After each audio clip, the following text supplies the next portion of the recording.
Growing up in the Sourlands, being born and raised, you don't think much about it. It's, I think like most people, your hometown is what you're used to. And as I grew up, I didn't think much about the Sourlands. When I moved away, that's when I realized it's special. It's incredibly stimulating, stepping out into the big woods of the Sourlands. There's so much to experience, so much to see, so much to learn. There's really no place like it. Refuge here in the Sourlands means safe places to nest and safe places to molt and safe places to refurbish during migration and a safe place to overwinter. But it's beautiful. It's wonderful for people too to come through and see the beauty and get that feeling that you're in the middle of nowhere because all you see is trees and shrubs. So in that sense, it's a refreshing refuge for people too. It's not just a place that we have to talk about defending against human impacts all the time. It's a place that I feel can inspire people. It can be a template. It can be a place to go and say, look how beautiful this landscape is. Look how it's organized into something that is not only like aesthetically charming or quaint or has beautiful vistas, but a place that really stimulates our senses. We're in the center of the universe here. I absolutely love it. And at the same time, I can walk out my back door and get completely lost for an entire day, an entire week if I wanted to. So for me, it's that idea of being able to be in the heart of it all and be completely unplugged all at the same time. The animal life, the ecological balance gives us a place for recreation. It's wonderful for biking, wonderful for birding, wonderful for getting out and enjoying the tranquility and reliving some of the rich history of the area as well. It's not a tourist location where you come and you get entertained. It's a place you go to get renewed, to really have as a refuge, to have as a sanctuary, and also to get inspired.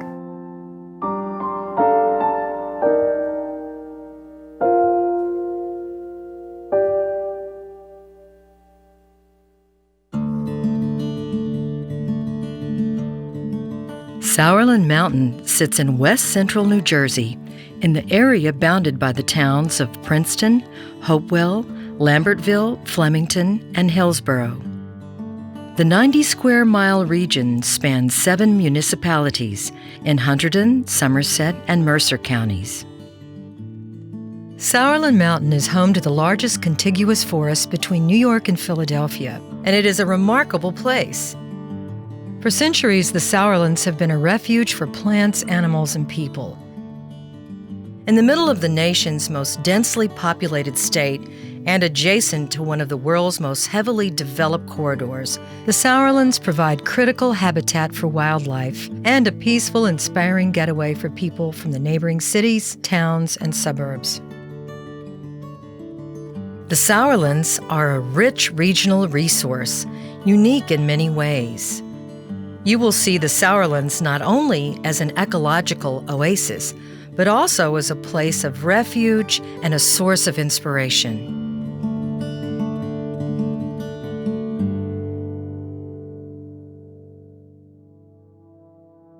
In 1778, George Washington made his headquarters here at the Hunt House in Hopewell Township. Perched on Sourland Mountain, he had a commanding view of troop movements for many miles around. In this modest building, Washington held a grand conclave of leaders of the Revolution and planned his strategy for the Battle of Monmouth just a few miles away. His victory there swung the momentum of the war toward the colonial rebels. A few miles in the other direction, John Hart, a signer of the Declaration of Independence, took refuge in the Sourlands from the British, who were trying to track him down and kill him. Later, Sourland Mountain was part of the Underground Railroad. Its remote location in deep woods were ideal for hiding escaped slaves. Charles Lindbergh, America's biggest celebrity, following his 1927 transatlantic flight, spotted the secluded Sourlands from his plane and built his estate here to avoid the limelight. This was the site of the infamous kidnapping of Lindbergh's infant son, deemed by many the crime of the century.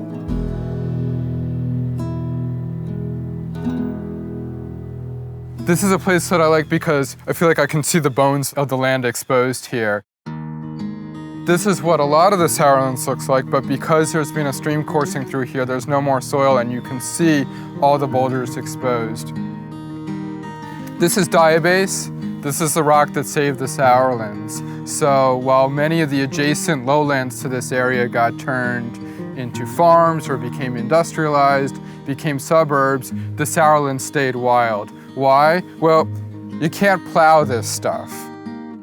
Because it was poor for farming, the development here was held back for a long time. It did not get developed in the way that the rest of New Jersey's more prime farmlands did get developed.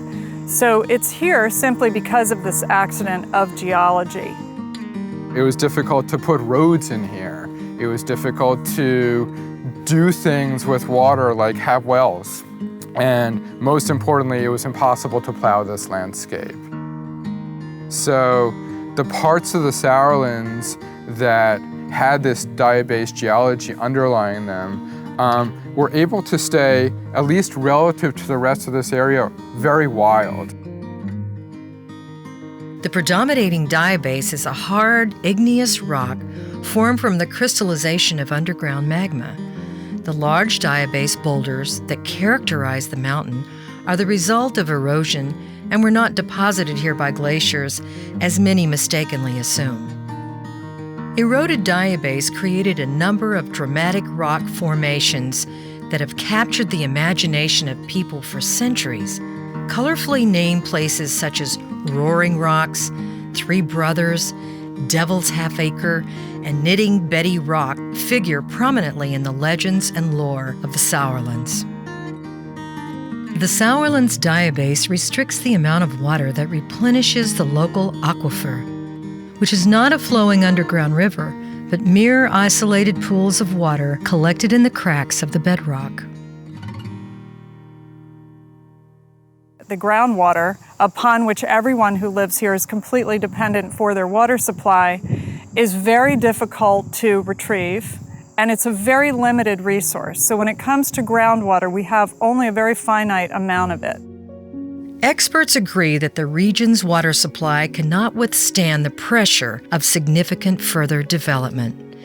In addition to placing further demands on the limited supply of groundwater, development threatens the drinkability of the water supply as pollutants from septic systems, automobiles, and other sources inevitably make their way into the groundwater.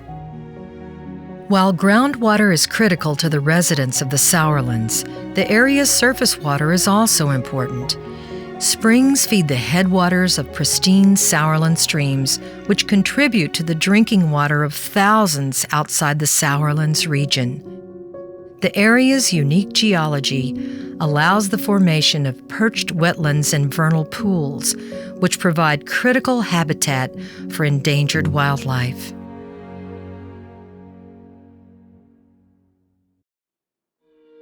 The Sourland Forest is home to a broad range of mammals, including bears, red foxes, and coyotes. Beavers, woodchucks, skunks, and possums are among the smaller mammals that live here. The endangered bobcat is a native to the Sourlands and has been seen here recently.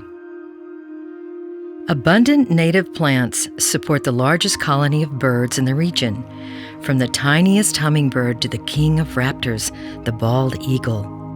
The wide variety of amphibians and reptiles in the Sourlands are a reminder of the rich diversity of wildlife that was once found throughout New Jersey.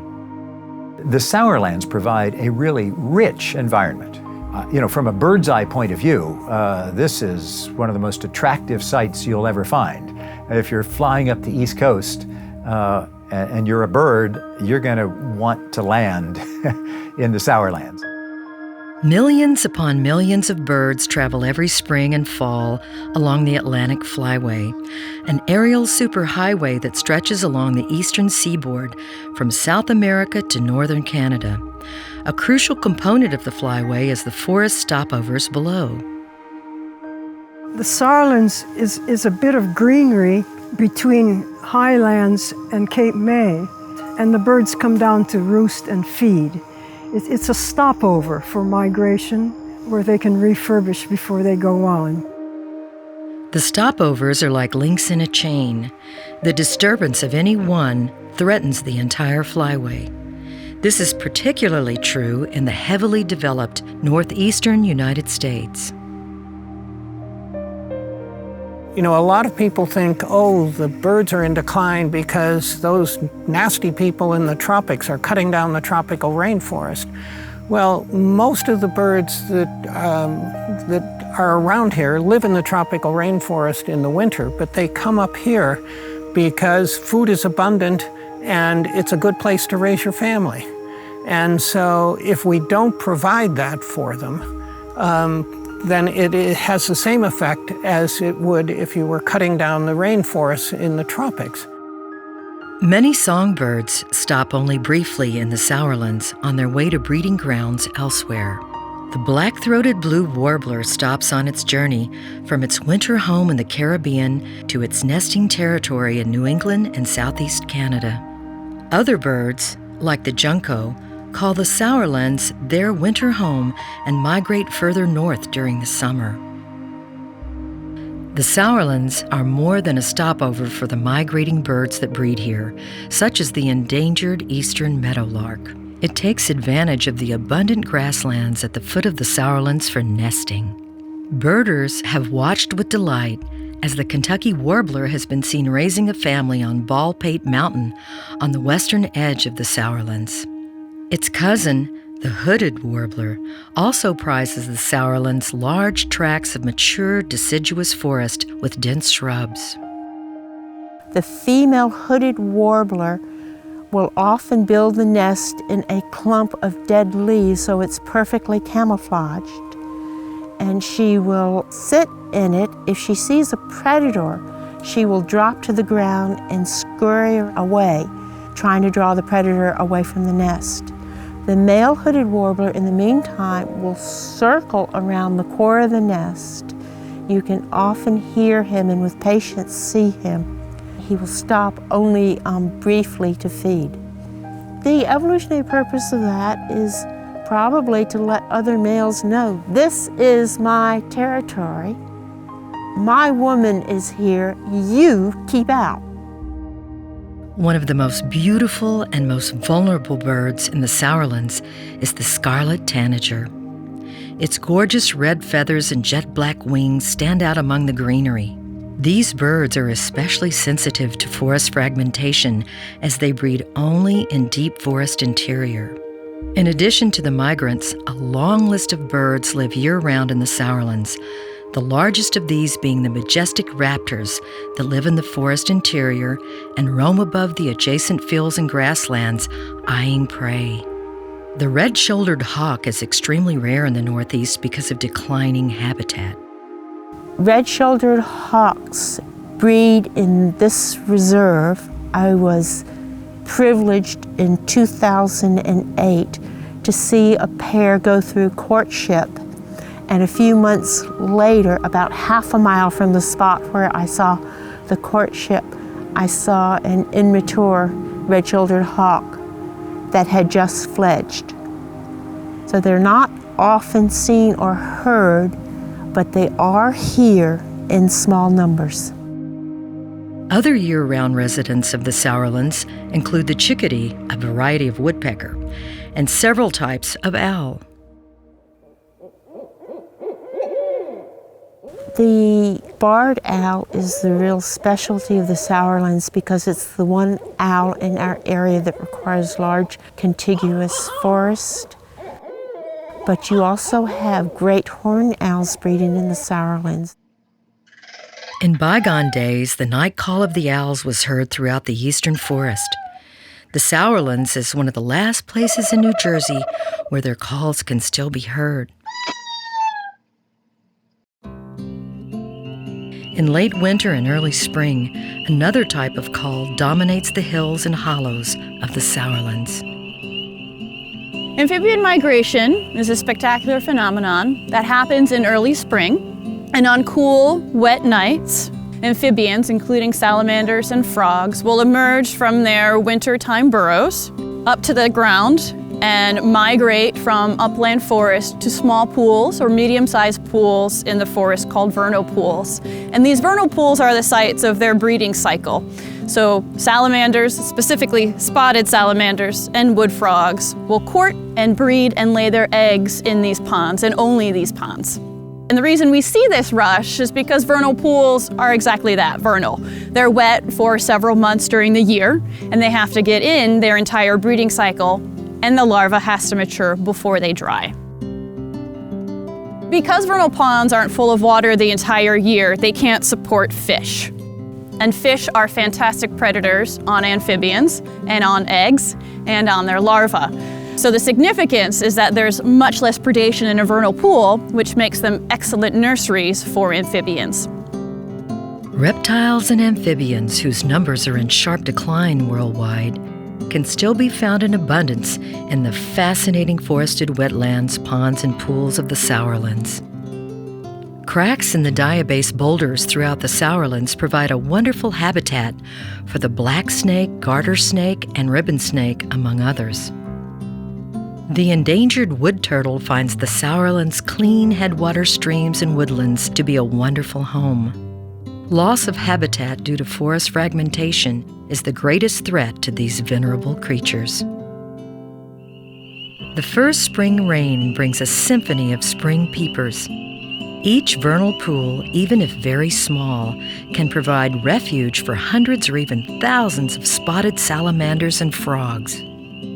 Spotted salamanders are the largest salamander we would see in the Sourlands. Females are typically larger than males and max out at 10 inches in length.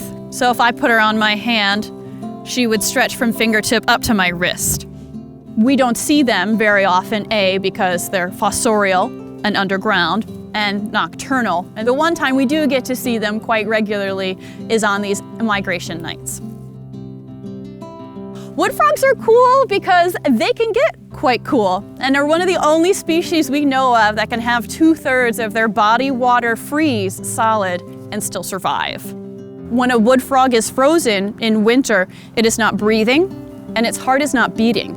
And it can carry this out for several days. So it's in a suspended animation until there's a thaw cycle again and its body actually starts to thaw with the ground around it. And so once your wood frog is thawed and back with a heartbeat and back breathing, there is this period of wait for them before they migrate. They will be active again, but they have to wait for the right conditions for an amphibian migration night.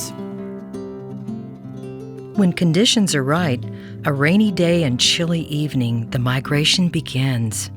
First wood frogs, followed by salamanders and other amphibians, trek back to the very same vernal pools where they were born. Unfortunately, the ancient routes are now crossed by roads, which makes the migration very dangerous. Mortality is high. The Sourland Conservancy and other conservation groups organize volunteers to help the amphibians get safely across the roads.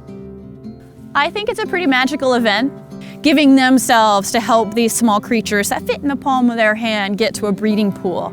So it's a magical moment for me, again, just to watch people of different ages participate in such a phenomenon.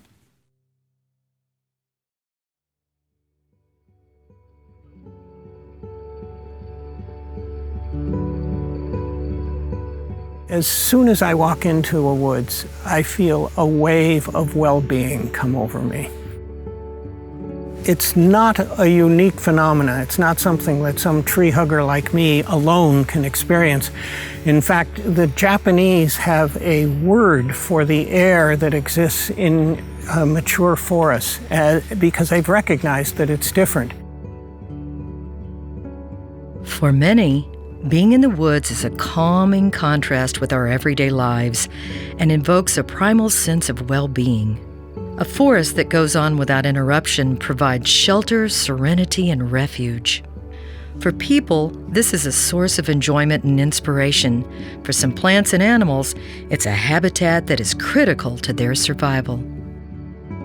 The Sourlands region may be the last refuge of some of the complex plant communities that once flourished in New Jersey. Skunk cabbage is one of the earliest plants to appear each year, producing a furled cone in marshy woodland areas while the ground is still frozen. This plant is capable of thermogenesis, the ability to emit heat. This allows the skunk cabbage to melt its way above the frozen ground. Spring beauty is another early bloomer. A perennial herb, its pink-tinged white flowers appear in early spring. The showy orchis blooms from April to June before the forest canopy is fully leafed out. The white petal of the showy orchis provides a wide landing platform for its main pollinator, the bumblebee. The eastern redbud is a small understory tree. It is related to the Judas tree, but has pointed leaves and is slightly smaller. In New Jersey, it's an endangered tree, and the Sourlands host its largest population in the state. Cardinal flower is a perennial that grows up to 4 feet tall and is found in wet places, stream banks, and swamps. Hummingbirds are attracted to its nectar. The bottled gentian blooms in the fall in the moist woodlands and meadows of the Sourlands. Its blossoms have 5 fused petals that never open and resemble buds.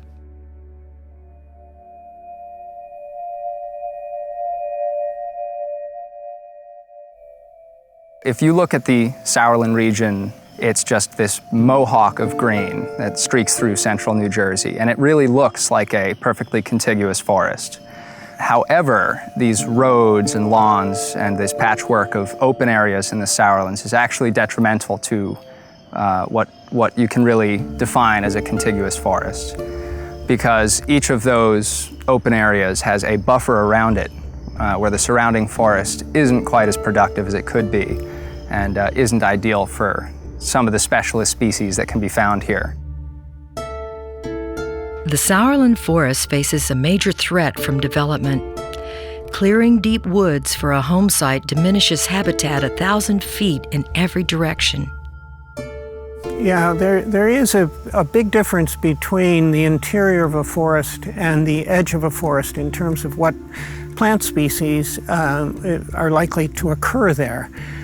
Interior forest is an increasingly rare thing in central New Jersey because we put all these roads and houses and commercial buildings, and every time we do, we create more edge. And so you get what is referred to as a fragmented forest. By maintaining the forest interior, you not only get all of the plant species that are not able to survive on the edge, but you also get the animals that depend upon those plants. So that there are a number of birds, for instance, that only live in forest interiors. And so the importance of having some edge but a lot of interior is that it provides life to many more species of plants and therefore many more species of wildlife.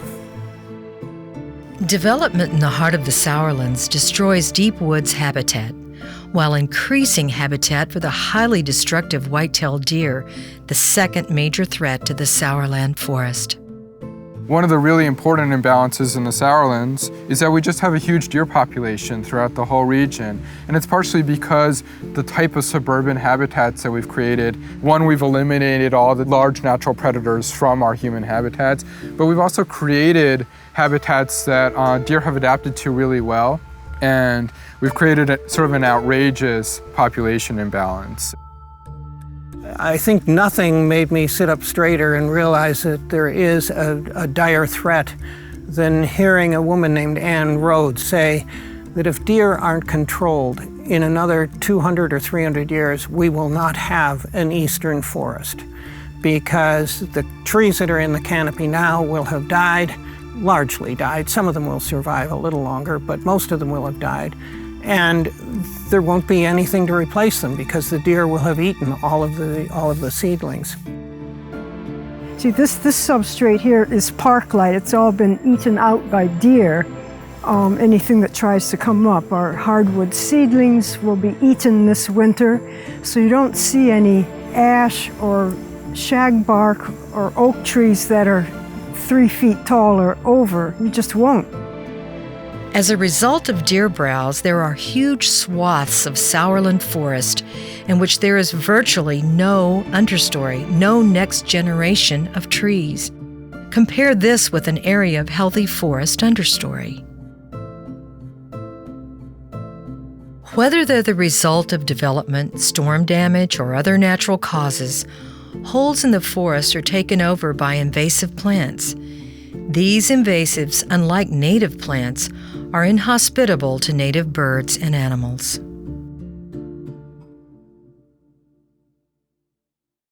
So the Sourlands are a depletable resource that, obviously when you cut down the trees and clear the fields, that it's done forever.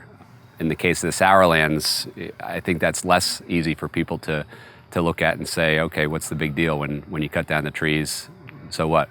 And I think the so what is that it's a symbiotic relationship with us and the Sourlands, us being the people, and the farming and where we live and the refuge that it's become. Once that stuff is gone, it doesn't come back, and it's not that they move to a new place, that the Sourlands are a refuge that if they're gone, we lose a lot of stuff that goes along with it. Nearly 3 times the size of Manhattan Island, the Sourlands are New Jersey's own Central Park. Although it's not all parkland and much of the Sourlands has not yet been preserved, the area provides a large natural space where people from the surrounding towns and suburbs can come to enjoy a wide range of recreation. The Sourlands are great for cycling, hiking, hunting, horseback riding, birding, photography, and bouldering. There are abundant opportunities for deer hunting and fishing. There are dramatic rock formations where people come to climb, and miles of beautiful trails where hikers can be in the woods and see 200-year-old white oaks, vernal ponds, clear mountain streams, and the countless pleasant surprises that nature offers. Just outside the Sourland forest along the flanks of the mountain is one of the most active and robust equestrian communities in the country. The region is well known for the many trails that crisscross its woods and fields, where a variety of trail rides are held frequently. Bicycle riders from throughout New Jersey gravitate to the Sourlands because the area offers plenty of ups and downs, with cathedral-like woods opening to breathtaking views of the surrounding valleys. Well, I, for one, like to bike through the Sourlands because I think about the history. I appreciate the wildlife and the forest diversity. And I am often reminded that this treasure is in the middle of the most densely populated state in the country. Keep it pristine, but also keep it in a natural balance is really important. The ability to be out here hiking or cycling and just in some ways both lose yourself and find yourself at the same time is the beautiful irony.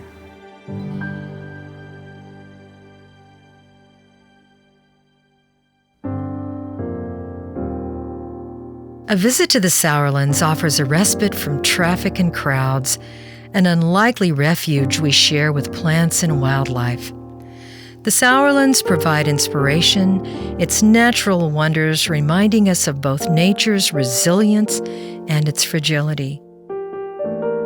We are fortunate in the heart of New Jersey to have the opportunity to experience a real forest and enjoy lovely mountain vistas. We have something here that's worth protecting, something that's very beautiful, something that is easily encroached on by suburban sprawl and by other things that could really change the landscape here in dramatic ways. And it's a real choice that people make in terms of, is this something worth protecting?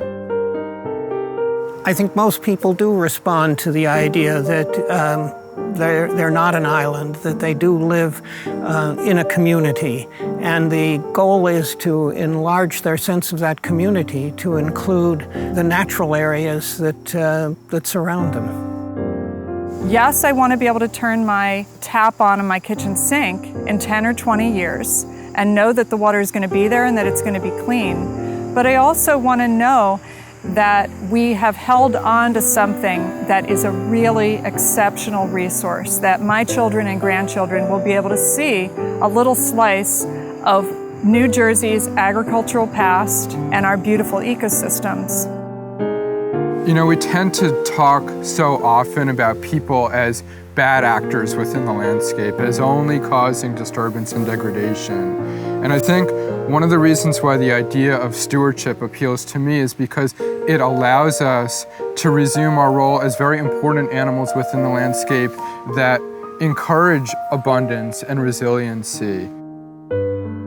But the parts that aren't preserved and protected are still under threat of development, and development encroaches a little bit further into the forest every year. So ideally that would stop. Ideally, the rest of the Sourlands that isn't developed is protected and the habitat managed so it can support those sensitive species that are there now. It's important that people understand what a treasure the Sourlands is and how much work needs to be done on the individual level and on the community organization level to preserve the beauty and the important environmental contribution that is the Sourlands.